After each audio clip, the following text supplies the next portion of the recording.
So, good evening everyone. My name is Raju. I'm going to tell you a little bit more about myself in a bit. I've been asked by the good people of APNA NHS to share with you my story as a disabled person, and there'll be some relevance to many of you who work in your day job. I'm going to apologize in advance. I left my glasses back in the bedroom, so I'm going to be making some of this up as I go along. I've got a speech written here, but, but we'll wing it, don't worry. Okay, so let's talk about my favorite subject. My favorite subject being me. So I am 21 years old, as you can tell. I'm an ex-politician for my sins. I'm an ex-Bhangra singer. Get your phones out and start to Google me, because there are tracks out there with my name all over it on YouTube. And on BBC Asian Network, my song comes on every now and then, which is very nice, because nobody believes it's me. By day, I am the CEO of a very, very large charity in the Midlands called Disability Direct. Last night I won the award at the ITV News Diversity Awards for Lifetime Achievement for my services to that charity. So I'm a little hungover. Go easy on me. I'm also an author of a book called Walk Like a Man, which is actually on that table over there. And I'll be selling them for £10 each. 2 for £20, that's a good deal. That's a really good deal. I take cash and credit card, no one's getting away. But here's the thing, I'm going to give 3 books away tonight for free for the 3 questions at the end. If anybody asks me 3 questions that I really like, you're going to get a book each. So, since 1997, I've been the CEO of this well-established charity. And I've raised around £28 million in grants and donations and contracts. Oh yeah, look, Yuki, I love this, keep going. This is great. You're just feeding my ego. And I'm considered a very successful person today, but my story wasn't easy. And I'm going to tell you my story, and apologies to some of you who may have heard this before, but you're stuck with it now, you're going to hear it again. I was the first generation born of Punjabi immigrants who came to this country in the 60s. Within a year or two, they realized that their child has a disability. He has cerebral palsy. I have diplegia affecting the right side of my body. So since birth, I have a different walking gait, and I've had a number of orthopedic operations to try to correct my walk. None of them worked whatsoever, but good surgeons did have a good try. And I didn't realize I was a disabled child until I witnessed conversations, prejudices and discrimination.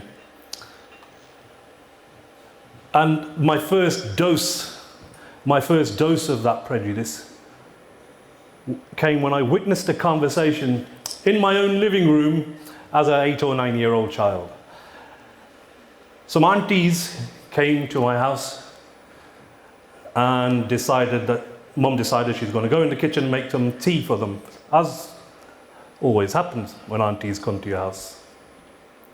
While Mum's in the kitchen, these aunties decide to have a conversation about me while I'm sitting there, which went along the lines of, isn't it a shame? I'm talking in Punjabi there. It was in Punjabi what they said, but loosely translated it was, isn't it a shame? Who's going to marry him? Which father will rightly, in his right mind, give his daughter to him? So as an 8 or 9-year-old child, I'm suddenly thinking about marriage, which is what every 8 or 9-year child wants to do. Late starter. It's not a conversation I really wanted to witness, but it got me thinking. I thought, hey, why would nobody want to marry me? And it affected me psychologically, but as any child, I soon overcame that and carried on. Then I went to school, secondary school, and I was a very bright child. I was, by the way, you're just going to get loads of slides with my face on it. There's nothing really important about this. It's just to entertain you while I'm talking. What was I saying? Oh yeah. So I was at school, and I was a very bright child, but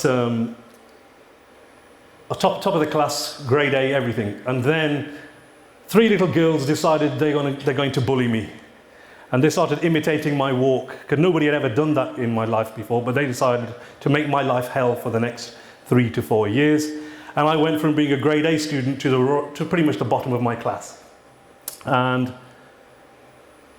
I left school with little to no qualifications.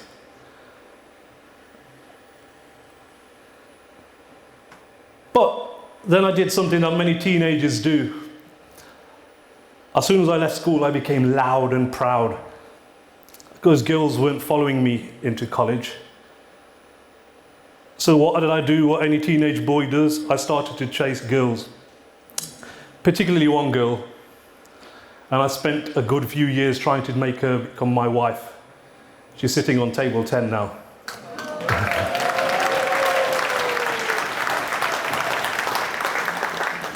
It did work, trust me, it wasn't that easy.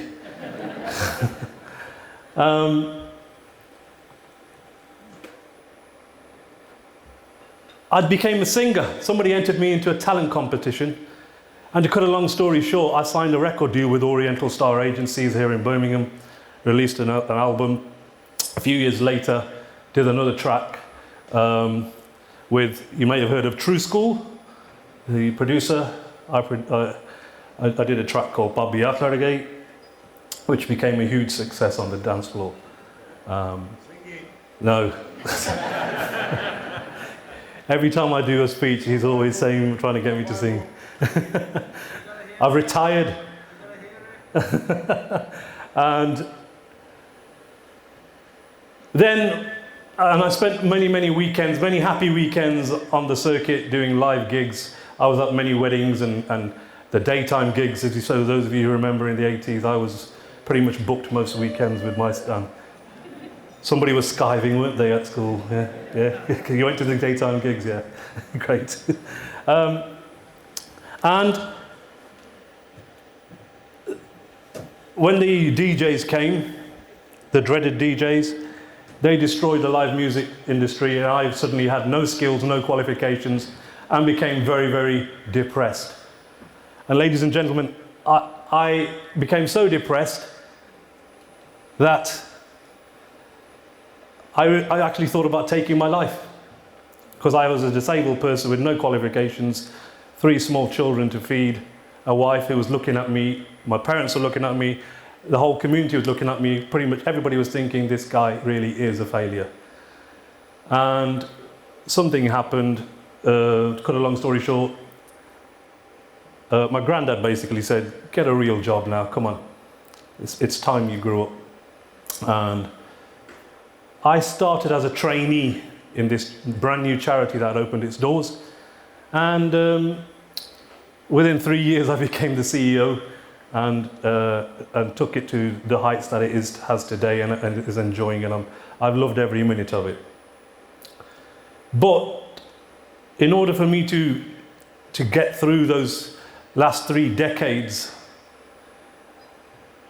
I had a secret. I had a secret that I didn't share with anybody, not even my wife. And that secret was that for 3 decades I was in therapy.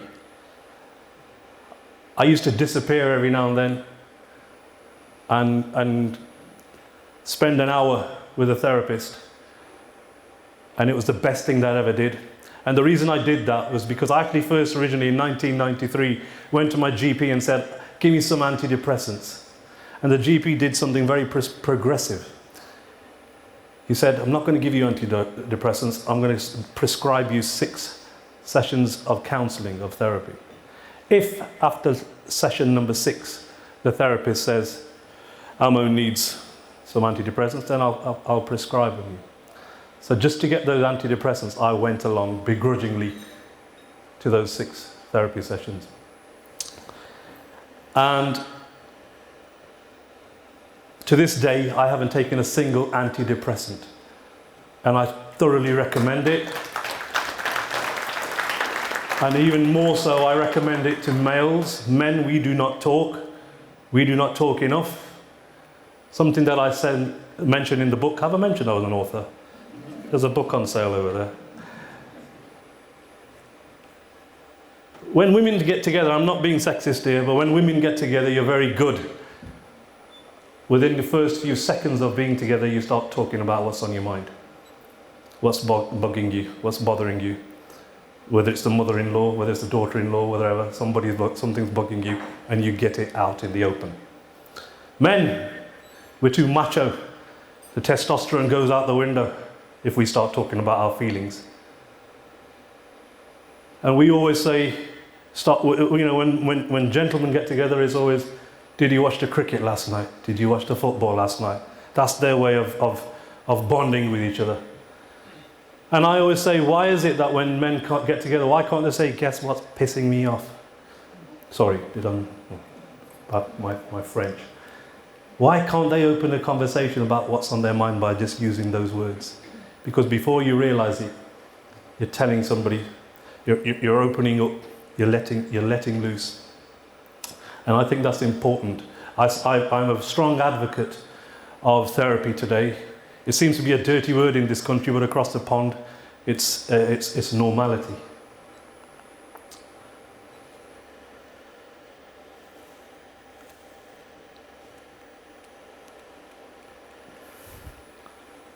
In 1993, I was assessed by professionals. These professionals assessed me, saying that this person is depressed, he needs to go to a day centre. Has any of you been to those kind of day centres in those days? They mainly consisted of disabled people basket weaving or making wooden tables and not really doing anything constructive. I lasted about 90 minutes in that centre and I walked out and I said something really strange, which I don't still understand to this day as to why I said it. I said to the manager on the way out, I said, I'll be back. I don't know why I said it. But I was right, because in 2010, as CEO of this charity, I signed a contract and took over that day centre and turned it into a life skills centre. And that manager was still there. He didn't recognise me. Didn't work for me anymore. Well, I didn't get rid of him. Okay, I did.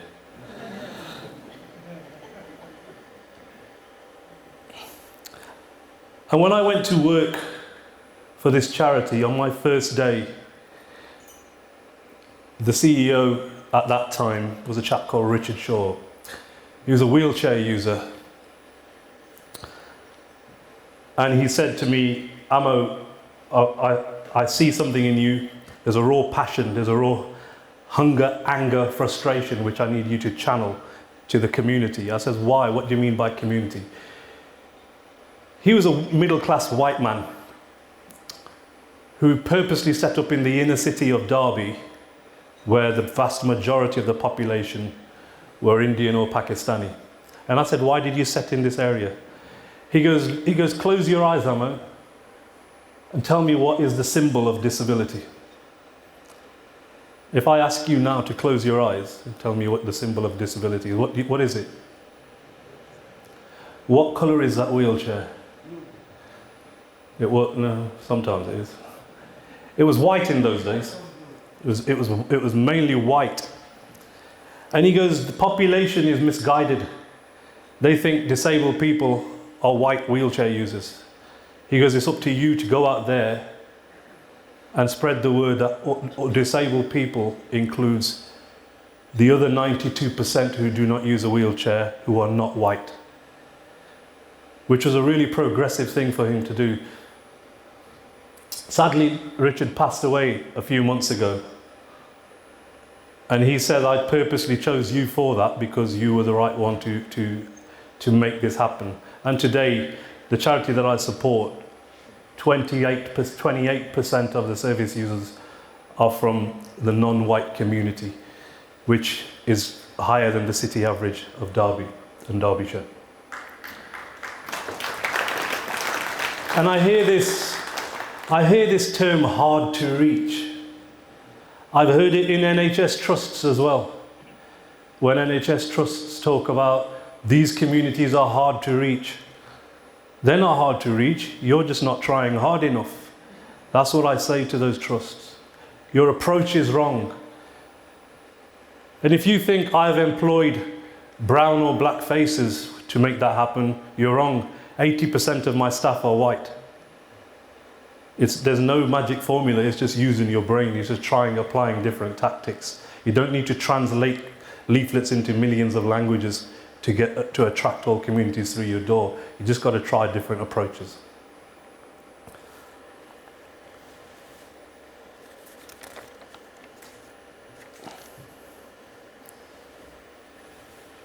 I became a politician in 2015.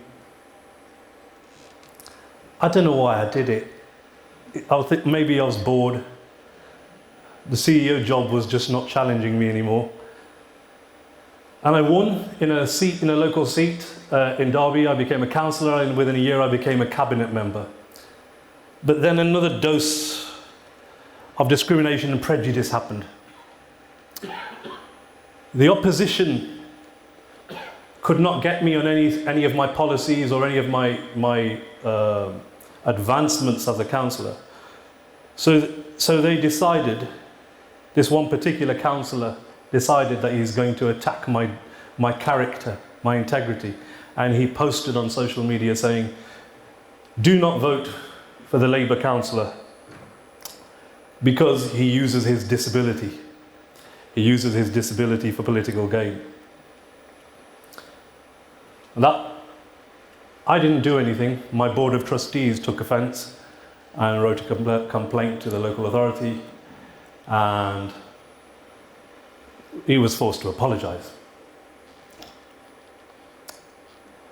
But ladies and gentlemen, I've given you a number of incidents here.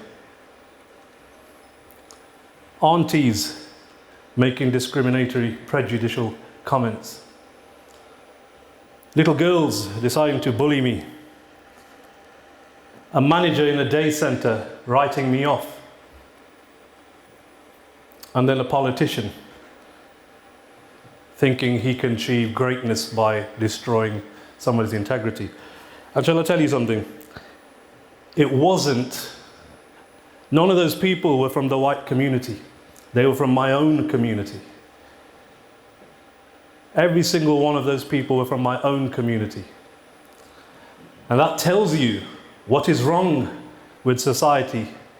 You can have any legislation you want. You can pass the Disability Discrimination Act 1995, upgrade it to the Equality and Human Rights Act 2010 and the subsequent amendments. They mean absolute diddly if the attitude of our society isn't going to progress with the times. And I'll tell you this for free.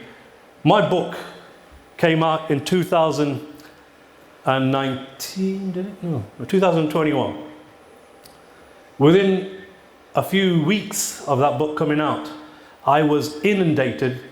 I sold loads of copies, which is great, but I was inundated with emails and text messages and social media messages from young disabled people in their in their late teens, 20s and 30s saying, Amma, what you went through in the 70s, 80s and 90s, we're still going through today in our community. Something's very wrong. Something's very wrong where those parents who are supposed to give us every opportunity are holding disabled children back from our own community. So when you are And I'm really grateful. I'm really happy that you guys exist as APNA NHS, because when I was growing up, there was no body of professionals that were talking about these kind of things. There was no equivalent to Raju talking to a bunch of professionals about disability. But you've got this today, so I ask you, when you go back to your day jobs, have a think about how you're supporting disabled people and disabled parents of disabled children, because it's what the support you're giving and the wider support that they may be getting can change lives, really can change lives. I'm going to finish very, very soon, but I'm just going to tell you what I'm doing at the moment. I was just involved in a piece of work. I was commissioned by the voluntary organisation Disability Group with a number of other disabled peoples nationally to look at the effects of COVID, the pandemic, and the South Asian community, and the black community, and the South Asian community. And one thing really, really stuck out for me in that report. I have circulated that report in the APNA WhatsApp group. I may do it again just in case any of you missed it. But one thing really stuck out for me, and it got quite personal. During the pandemic, so many disabled people had DNR attached to their file. Do not resuscitate, without them even realizing it. Without them fully understanding what DNR means. My father had a heart attack in November last year, and the consultants within 24 hours wanted to apply a DNR to his record. I knew what it was and I resisted, so it's not going to happen. He's still with us today, nearly a year later. But had that DNR been put on it, I don't think that might have been the case. My mission now is to go back to the South Asian community and make them understand what DNR means. Some of you medical professionals in here may disagree with my approach. But the community needs to have informed choices. It needs to understand what DNR means before it can just sign away on those respect forms. So that's my personal mission at the moment. I'm not going to say anything else now. I'm going to leave some more wonderful pictures of me. Enjoy. Hey? So there's my contact details, everyone. Stay in touch with me. Follow me on. I'm on TikTok, you know. Oh, are you? I'm on TikTok. Did I mention that? And you're not going to sing a song? I'm not going to sing a song. So look, ask me. I've got a couple of minutes. Have I got a couple of minutes? You got loads of time. I've got a couple of minutes for questions. That's rare for me to say. Oh, that's good. A couple of minutes for questions. So please, the top 3 questions will get a free book. And before we do that, I want to see a big round of applause.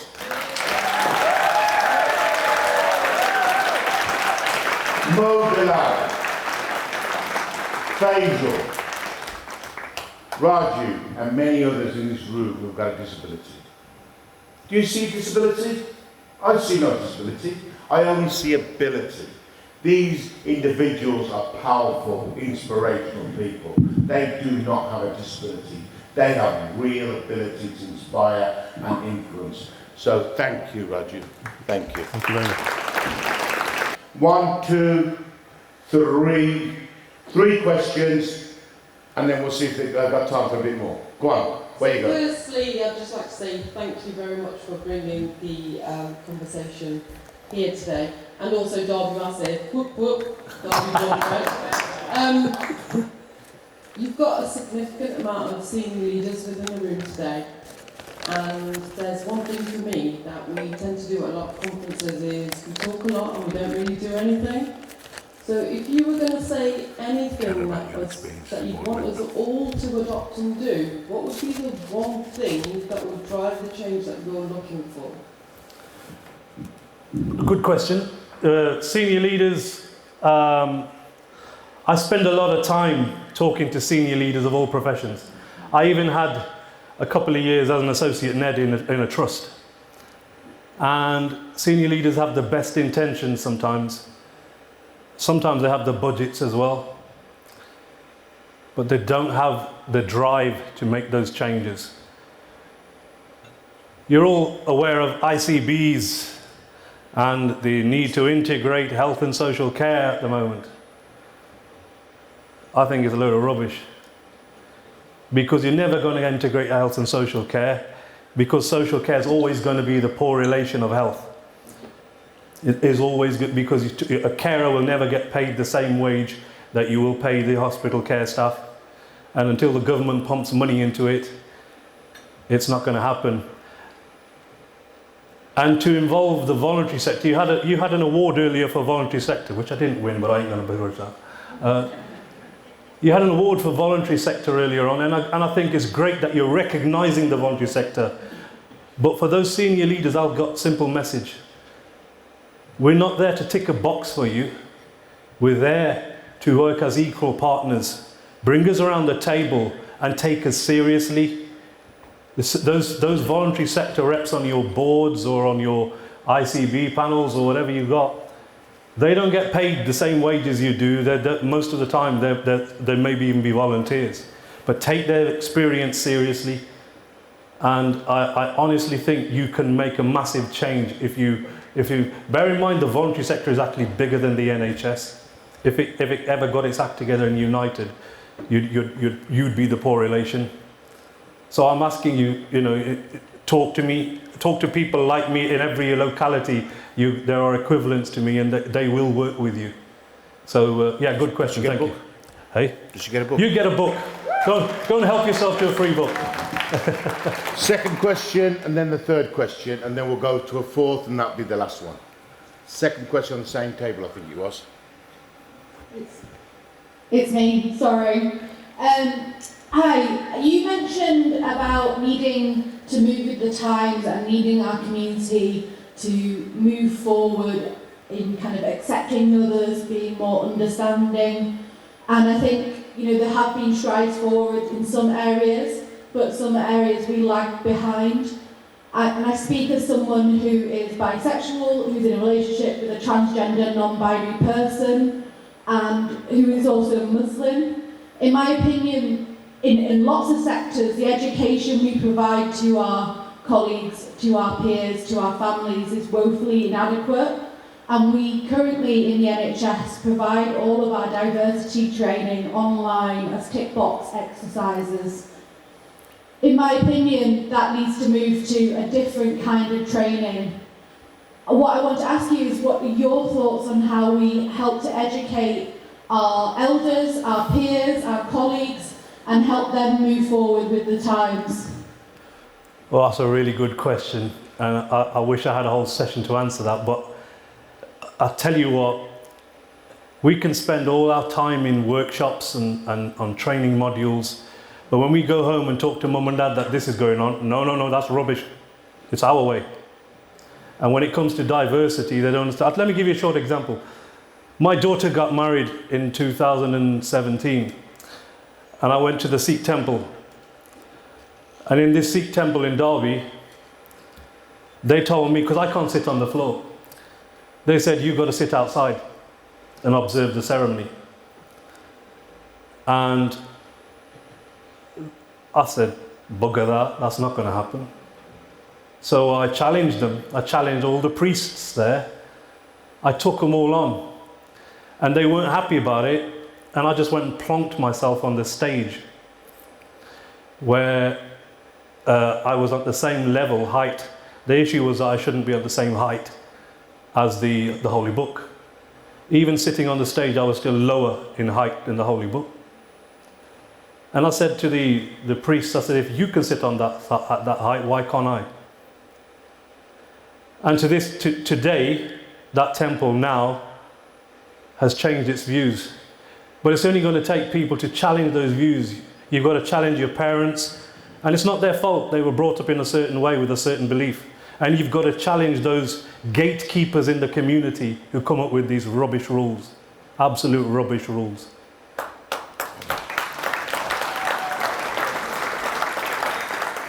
Raju said he's going to pay for 3 books. We've got 4 questions. I'll pay for the other one. So there's a question just in front of you, and a question I think was Manjeet, if I saw rightly. Let's take 2 questions together, and then we'll do the auction. Oh, Mike's there. Hi, Raju. It's Raju, isn't it? Ammo. Ammo. So you run a disabled charity. Yes. What's the percentage of male and female? Male and female. There's more females than male. Okay, so what I'd like to do is, like, as a period charity, I'd like to propose providing menstrual education and providing period products to the people that you work with. Thank you very much. That's very, very kind of you. Thank you. Final question was at the back somewhere. Was there another hand up or have I missed it? If there's one more question, we'll take one more question. There we are. Okay, I know Amo from Derby Days, so Amo, you hit a good point around changing system leaders.